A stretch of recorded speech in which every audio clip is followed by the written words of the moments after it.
Hello, everybody. Brian here from quantlabs.net. Welcome to another edition of our webinars at 12 noon on Monday afternoons. Today is March 30th. Today is just a general session. It's very different from what I normally do regarding technology, programming, and trading. I wanted to do this in a while. So what we're going to talk about is where things are at with this coronavirus and probably where you are at. I'm affected just as much as the next person. We have a situation I put up a video on where people are losing their incomes. People are losing possibly their jobs in the long run. People are losing potentially their careers. Hi, everybody. This is Brian from. So what I want to talk about is how that impacts you and what you can do about it. So if you're a programmer, you will notice I put up a couple of videos here. One on a video called Let's Play Tetris with Python open source package with WX Python. Another one called Install C++, Qt Creator, or Python Qt Designer. These are programming videos I put up. I also put up trading videos, investment videos. This is a very different video that I've done.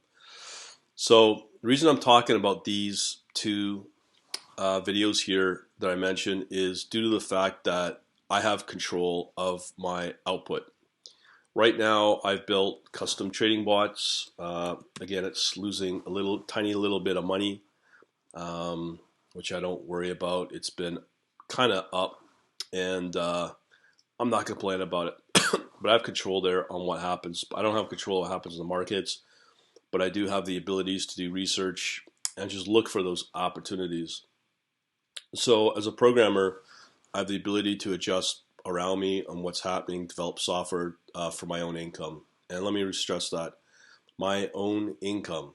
So be it trading, be it all this educational stuff that I do over the quantlabs.net, or sorry, quantlabs.shop. What I have is a bunch of product that gets sold either on through my Shopify or Amazon. Here's an example of how Amazon works. They're the largest retailer in the world. Now, because people are losing jobs, people are losing money. Now, to get onto Amazon to become a seller, it takes about 3 months to get just verified. That's how insane it's gotten to be part of Amazon. I've been lucky to go through it. It took me 3 weeks, about 6 sessions, because they're just kind of idiots over there at Amazon to get that process done. But yeah, I'm an Amazon seller, and I've got an Amazon listing now. It took about a couple of months to get it up and running, but I have a registered brand, all that. So again, that's a new opportunity for me to make money, a new revenue stream. I'm no huge fan of Grant Cardone, but one thing I will give him is about what he calls flows, multiple flows, to keep yourself going through different ways of collecting cash or money. So that's what I'm talking about, is instead of sitting there blaming everything around you and not taking responsibility and being a victim and always crying and bitching about how life ain't fair and going into this victimhood mentality, you are really setting yourself up for failure in life unless you have the internet in front of you, the ability to go online and make money, again, selling whatever you want, find a passion, whatever it is. That's what we're talking about in this video. So, here in Canada, I don't know, love him or hate him, you got this guy called Justin Trudeau, a pure idiot, who was born with a silver spoon hanging out of his mouth. His accomplishments before becoming Prime Minister of Canada was either a drama teacher or a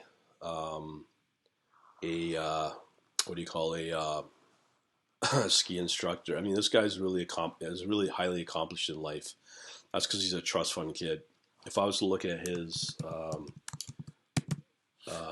net worth, I'm sure it's quite a bit. So I've never done this actually, so this will be interesting to see. Now the reason I bring him up is because he's our dear leader in Canada. He's only worth 10 million, but after being prime minister, I'm sure that will change.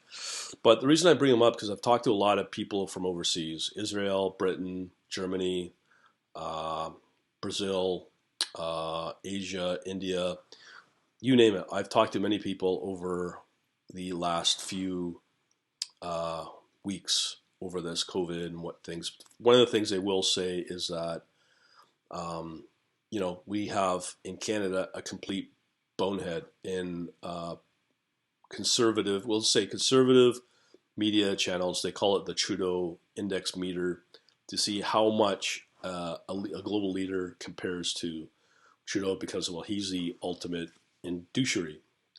Now, why do I say that? That leads me to here that we have this guy who's now giving 75% of people in Canada to earn through the employment insurance program if you're unemployed or lose your money, um, that people will take, and I'll be gladly one of them. And call me an idiot for doing that. That's fine.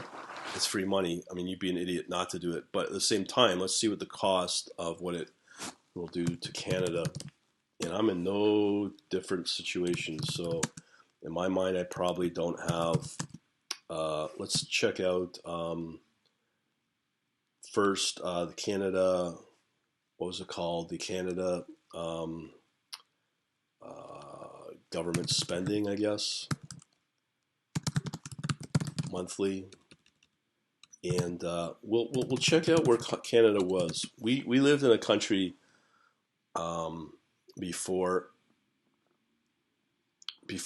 Trudeau, and we were doing okay. We were actually getting back on our footing. So under Mulroney in the late 80s to early 90s, Mulroney did bankrupt. So it's not a political conservative versus liberal or mentality. What it is that we have a situation where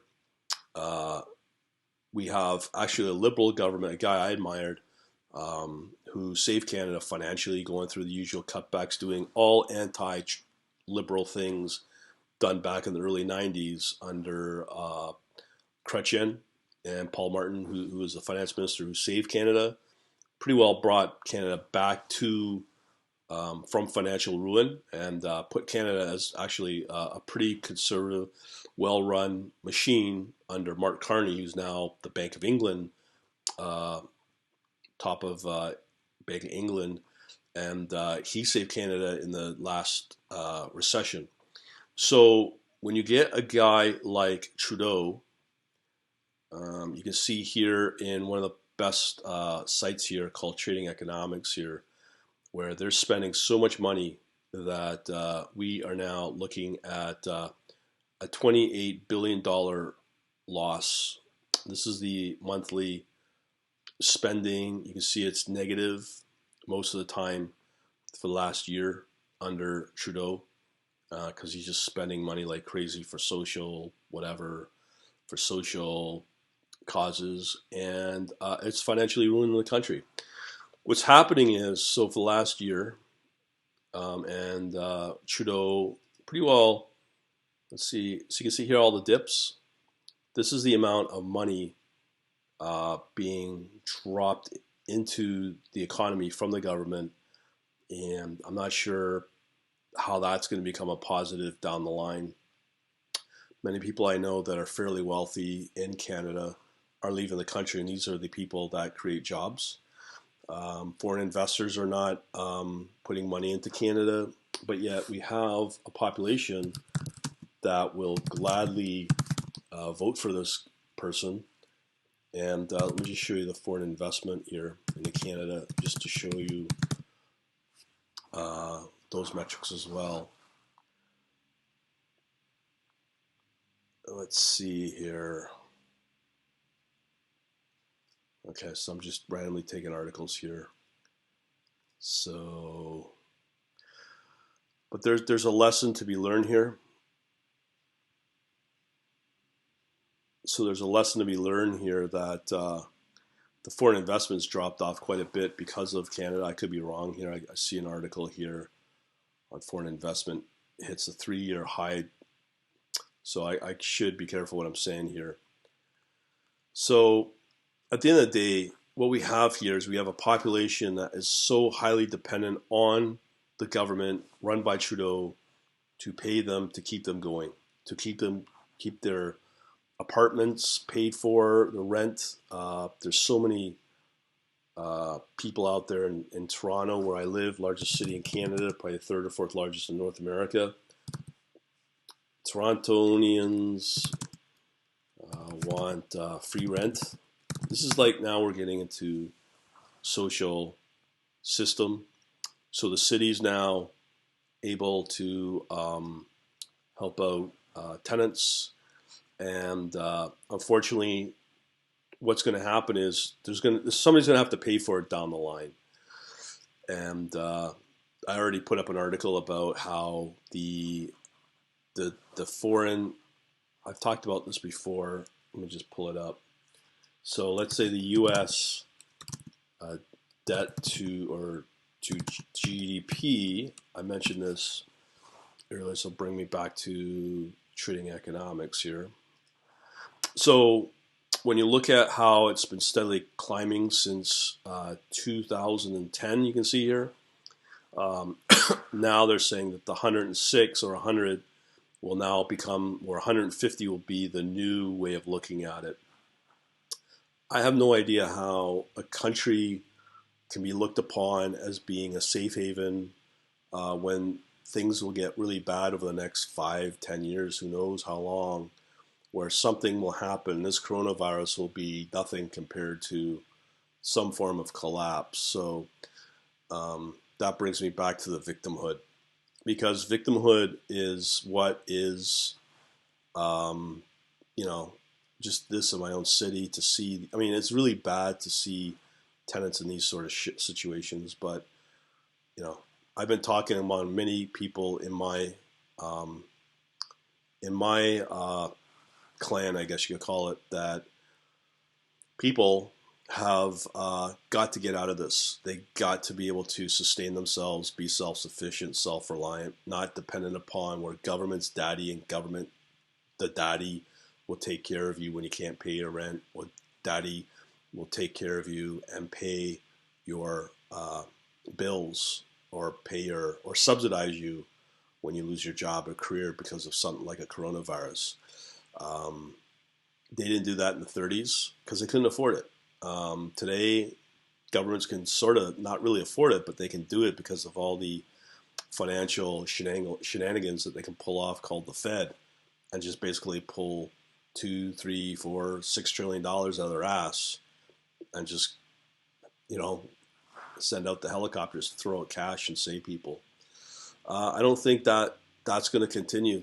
I live in a city where we have potholes that can hide dead bodies in, and it's if you go to a hospital in Toronto, just to get looked at by one doctor, where there's probably 100, 200 patients waiting to see this doctor in a hospital, you could be there for 8 hours. The whole system's breaking down before us. You could have probably schools pumping out kids that are brain dead because they can't compete against Chinese kids that are, well, we know about that. They're just brilliant. A lot of not just Chinese, but Asian and Eastern European. These kids are like amazing from an educational point of view, among other nationalities as well, where the local kids here are just too stressed. We can't have them know the concept of competition. It'll hurt their little feelings. But because of that, that's who we bring up. There's no sense of competition, and then the worst part about it is now they lose the skills to be an entrepreneur, and they lose the true skills to be an entrepreneur. So what happens is, as I mentioned before, many wealthy people are just getting fed up and moving out of country and moving to other places that are very tax friendly to them. One place you could go is Nomad Capitalist that I've mentioned before. This guy, right or wrong, he does put out some interesting things about where to go to minimize your tax to, let me just find it, Nomad Capitalist. So he's pretty smart, this guy, and helping investors and people that own businesses doing well to set up plans so that they can live in other countries and not have to pay the tax that these countries want. There was an interview I watched, which we have a government subsidized, uh,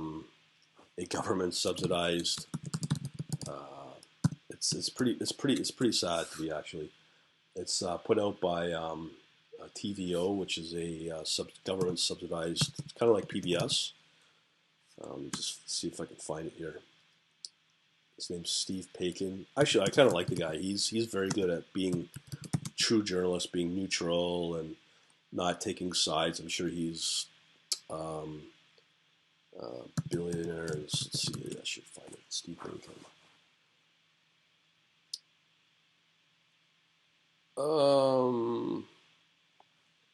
Might be under TVO.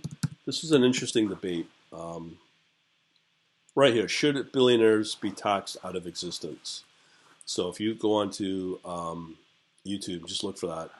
TVO, it's called The Agenda, Steve Paikin. Should billionaires be taxed out of existence?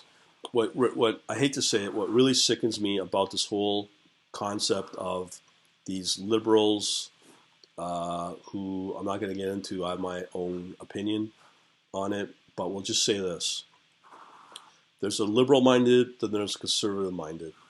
The liberal-minded want the billionaires not to be making as much money, not to be paying way more tax, which they already are. I think in the States, I think New York State, 40% of all tax is from billionaires anyways, but yet they complain about billionaires should pay more. And there's two smart guys on the billionaires side, I guess, who point out quite evidently that they're the job creators. They're the ones that take the risk, and they should be rewarded. That's part of the capitalistic system that we live in. And without that capitalistic system, I wouldn't even be able to talk about this, let alone be able to have an existence for people that like what I do and pay me to exist. That's how the capitalistic system works.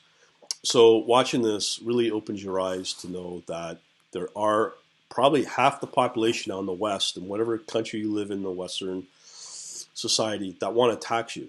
And they want to tax you so that people from other countries can come in.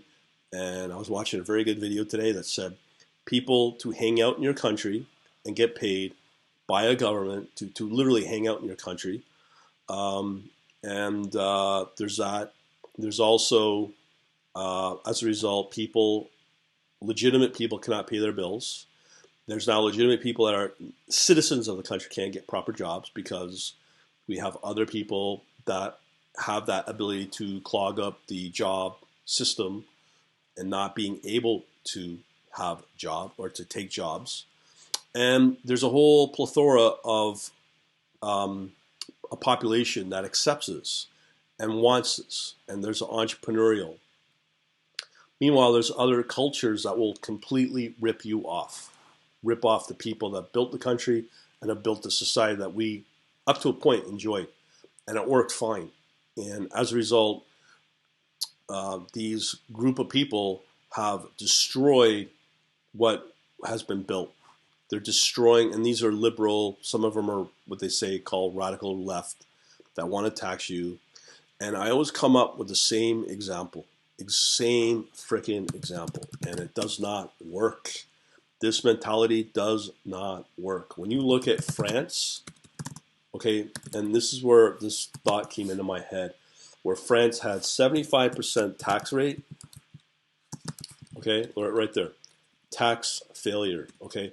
So here, France forced to drop 75% super tax after meager returns. Okay, so they wanted to go ahead, and let me remind you, if you were born yesterday, in 2014, Hollande wanted to, who was a socialist in France, wanted to have the wealthiest pay up to 75%, 75% uh, of the wealthiest to pay and subsidize all these stupid socialist things that France had. And you have this guy, Gerard Depardieu. I'm sorry, my French is really bad. One guy moves and gets his Russian citizenship. And there's other countries that will gladly take these people. If it's not Russia, go check out that Nomad Capitalist. He talks about this. So what happens is, even it was adjusted to 50%. That's still outrageous.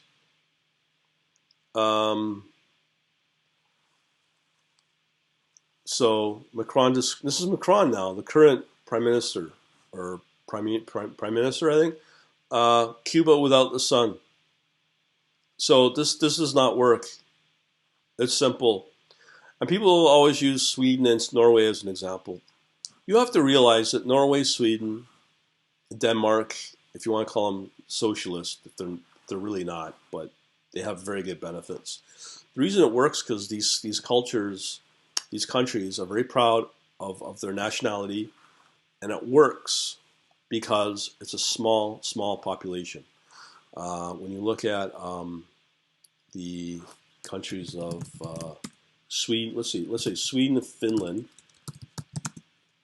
So these are small populations, like maybe not even 10 million. So Sweden's 10 million, Norway, 5 million right there, and Finland. Okay, so a lot of people will say, well, these work in these countries. So you got across 3 countries, 20 million people, socialist, if you want to call them that, and it works because I really firmly believe it's very low population. When you're trying to do it in a country of 350 million or 30 million, 40 million, like in Canada, or 65 million, or what's the population of UK or France? France, 66 million. France, 67 million. Germany. This sort of logic will not work in these countries. Okay, so because of the population size, it just will not work because the GDP is not high enough per citizen or per inhabitant of the country to support that. So if you're going to give these checks, like what Trump's doing, adding $2 trillion package last week under the coronavirus, $30 billion for all Canadians, it doesn't work because these are highly populated countries. And it'll just break down because there's not enough people to have really good paying jobs. Not enough people to even have companies that offer a good way of life for those folks. So over time, they now rely on the wealthy to pay for it all. And as I just showed you, it does not work.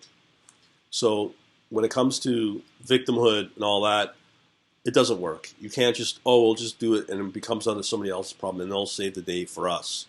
It isn't. You have to be, as I said, self-reliant, self-sufficient. So let me just see how we're doing here.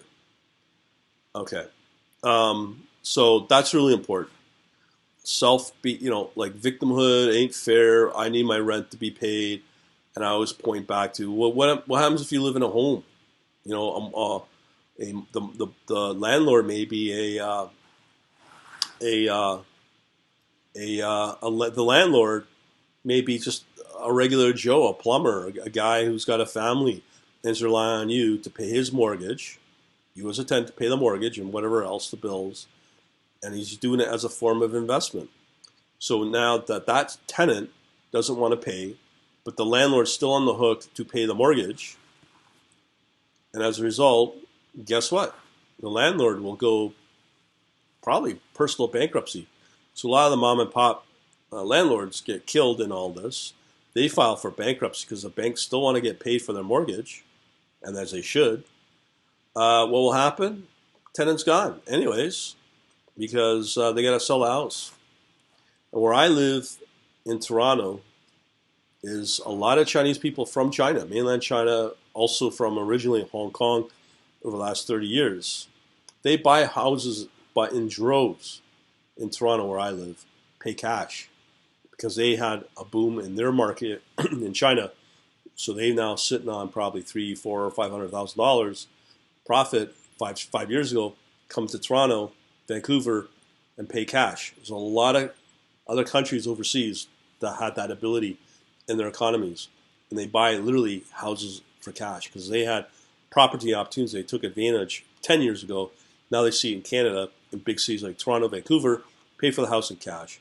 And now for a 25-year-old who's coming out of college, paid their way, paid their dues in college, can't afford a house in Toronto.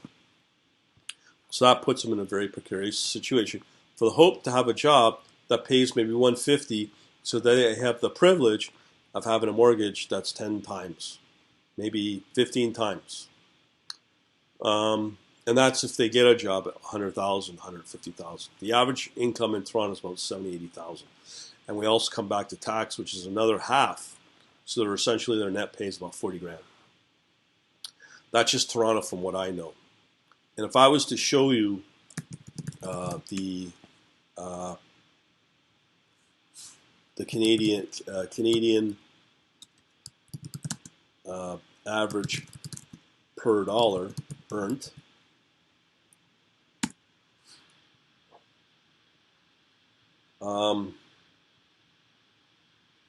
I'm sure I can find it, but it's average for every, right here. These are the Canadian national debt statistics. Okay, it's from a bankruptcy company, but at the average, this is and about a year ago it was only $1.69. Now it's gone up to $1.78. So they're saying the average Canadian household, okay, their high level is close to $1.78 for every dollar they earn. So every dollar they earn, they now have to pay for their sustenance, we'll call it, their regular bills, utilities, food, mortgage, rent. On top of that, they're still held responsible for every dollar they earn. For every dollar they earn, $1.78. Now, I don't know if this is within after tax, but how is somebody supposed to be able to sustain this? And this is where we're at now, where people are not able to pay their bills, not be able to pay their rent. So we have a situation now where it's going to get worse. Jobs become less and less because of robots, technology, machine learning. All that will replace what we know as jobs. So you'll be either forced into what I just said, going into areas like Amazon selling online, eBay, something online, or what I do with trading. So this mentality of victimhood is not going to help anybody, and it's going to get worse. As I just showed you, the national debt is going to get worse with fewer and fewer jobs. And even if you get a job, it will not pay as well as it did 20 years ago, because that's another interesting stat. Because if I was to show you the average wage, let's say in 1990, let's say 1990. So the average family income was $55,000. Let's see what it is now. Okay, so let's see what the average income. This is, I guess, Canada for 1997, 37,000. So that's the average income for the median household. Yeah, it looks like Canada. Okay, so this might be a better article. So again, evolution. Okay, here's a PDF we get to download. Yay! This is StatsCan, which is our statistical bureau in Canada. Okay, so this is government. Okay, so let's see what it says. So this was created in 2013. Okay. Okay, it talks about the usual wage gap. Yeah, it's too much. Too much work. So we know how much it was. So let's do 2019. Household Income Canada 2019. So right there, it's gone up 52,000 from around 30. Let's see. So what was the average salary? Okay. So the average household income. Okay, so we know it's 52,000. Okay, so what was the average for 19? Let's just say 1990, 30 years ago. So here you go. This is crazy. Inflation has gone up much higher. So the average household income in 1995 was 54,000. So the average has only gone up $1,000 for 2020. So this is why this debt situation for each household has gone crazy.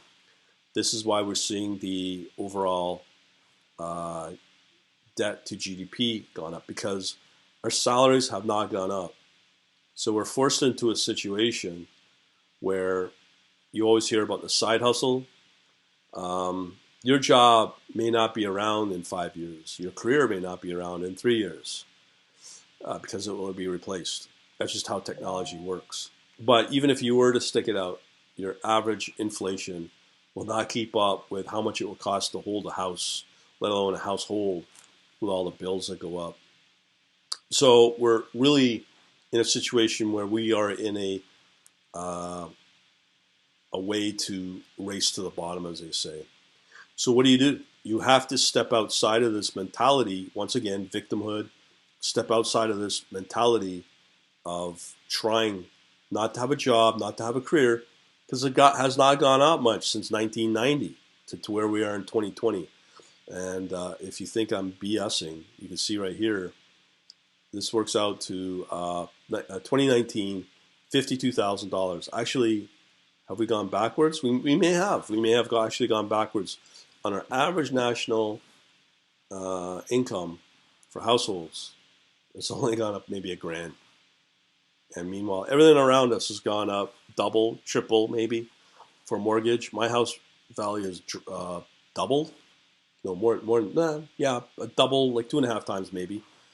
So that's where people will get wealthy, is through their home. Now let's talk about that, because everyone goes on about household rental income and owning home and real estate's the way to go. Well, guess what? Here's the situation you're in. You have a situation where now you have, as I just said, tenants are not able to pay their rent. So if you own 5 properties, how the hell are you supposed to be able to pay your mortgage to the bank that you're on the hook for, that you, with your $52,000, $55,000 job, be able to be held responsible to cover those mortgages that are not being paid by your tenants because they lost their job and they're also complaining that they want free rent? You can't. So at the end of the day, rental income is not the way. But meanwhile, let's go over to Finance Yahoo. I just sent this to a friend yesterday. You look at the markets, guess what? The markets are open, and right now you could have made 2.5% on the market today alone, while we have this situation where people can't pay their rent because they don't have a job. So this notion that real estate is better than stock market, you're a pure idiot if you believe that, because the stock market is the blood and the lifeblood of the West, the capitalistic system. But yet the stock market is open. Okay, yes, it did take a hit, but we've talked about how to circumvent that through things like crypto. Okay, but overall, 8% versus 4% I did as I reported on Saturday, pretty good. Doubled my money in crypto. So there's ways to circumvent that. But guess what? I have control over that. I have control where I'm going to put the money for the day, allocate for the day, if it looks good or not. And I can use algorithmic trading to be able to determine that and look at the markets. So then the argument becomes, well, hey Brian, I can't do it. I'm not capable. I don't have the capabilities to do programming. Well, that's why we have this title of this video called Wither or Die. because you will be forced into a situation where you will need to essentially figure out ways to pay your bills, pay your rent. And if you're relying on it through a tenant, well, they're going to have the same problem as you are. And you may get lucky, but chances are you may not. So real estate's not the answer. Stock market is. And yes, the stock market took a huge hit, and it may take who knows how long for people to recover. Chances are, from my point of view, the markets will come back quite quickly to recover. But I've also talked about even Bitcoin got hit, but the recovery for Bitcoin is a lot faster than the real estate. It's about twice as fast. And again, if you knew what to look for in crypto space to be able to prevent those sort of things, of those kind of major hits, like I'm doing, to see what's going on in the blockchain, again because of algorithmic trading, again because of programming skills, again because of researching things, there are ways to use as leading indicators to prevent you from taking these losses.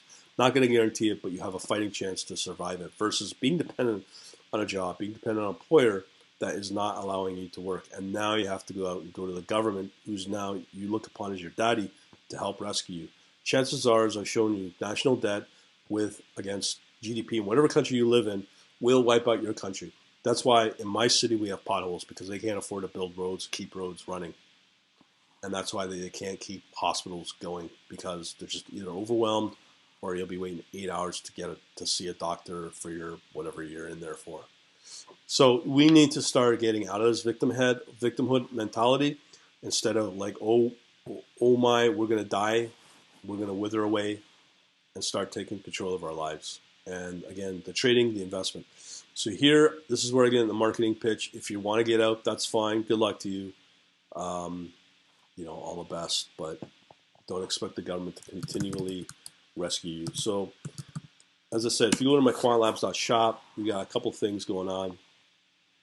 As you can see here, if you want to continue learning stuff like this, just go into quantlabs.net. In there, I'll give you 2 free books to get you onto a journey of learning about algorithmic trading, and just not even from a programming standpoint, using software tools like Excel and another open source project that will help you look at the markets, stock market, any country in the world.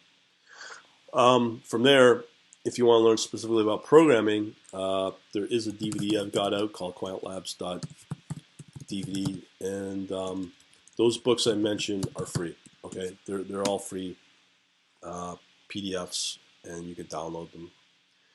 So here under quantlabs.net DVD, we have the DVD where you can learn about using MotiveWave, a software platform. It's excellent to get you there. Or if you want to do what I'm doing right now with Python trading bots and learning Python, this is the opportunity, and being able to look at the markets from a different perspective, from an algorithmic, from an automated point of view. And you could also talk, when you get the thing working, guess what? You can go out and focus on other things, because now you have a bot that works. So as it stands right now, those are your opportunities. And also, if you go to the quantlabs.shop, there's other stuff on there that you can get a little more expensive, that will help you get through all that. So those are what's out there. Some people will take advantage of it, then they become victims, and they start crying and bitching and moaning about how woe their life is, and now they need the government to rescue them, to pay their rent and whatever else. Is it fair? No, life ain't fair. Get used to it. So that's where we're at, and by all means, check it all out. Let me just see what's been going on here. Some people might not like what I'm explaining. I don't care. I'm here. I'm doing okay. I survive with what I do. And we'll leave it at that. Thanks for watching, and good luck to you. And quantlabs.net or quantlabs.net/DVD if you'd like to get more information. Talk to you later.